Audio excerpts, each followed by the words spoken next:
3 jours auront suffi pour former comme il se doit ces prestataires de soins des points de conseil et de dépistage en milieu scolaire.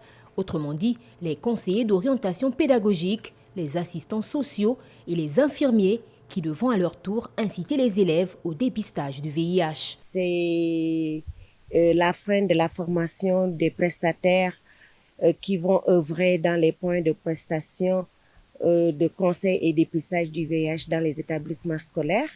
Ça nous ravit que le ministère de l'Éducation nationale soit là, nous a appuyés à accepter le projet. Les participants ont montré leur enthousiasme et leur disponibilité à œuvrer pour ce projet afin que la cible scolaire soit atteinte. Pour l'éducation nationale, ce nouveau pas franchi est un atout. Il faut dire qu'au sortir de cet atelier, l'éducation nationale se réjouit de la qualité de la formation. Au regard des résultats du pré et du post-test, ça prouve à suffisance que les enseignements donnés étaient de qualité et à la hauteur. Il s'agit ici de la mise en place des points de dépistage dans les établissements scolaires.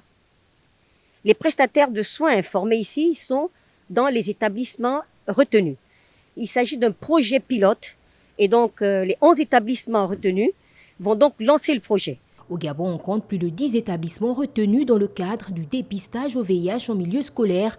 Le but étant d'atteindre dans les plus brefs délais les 3,90, entendons par là 90% des personnes vivant avec le VIH qui connaissent leur statut sérologique, 90% de ces personnes sous traitement antirétroviral et 90% des personnes sous traitement ayant une charge virale indétectable.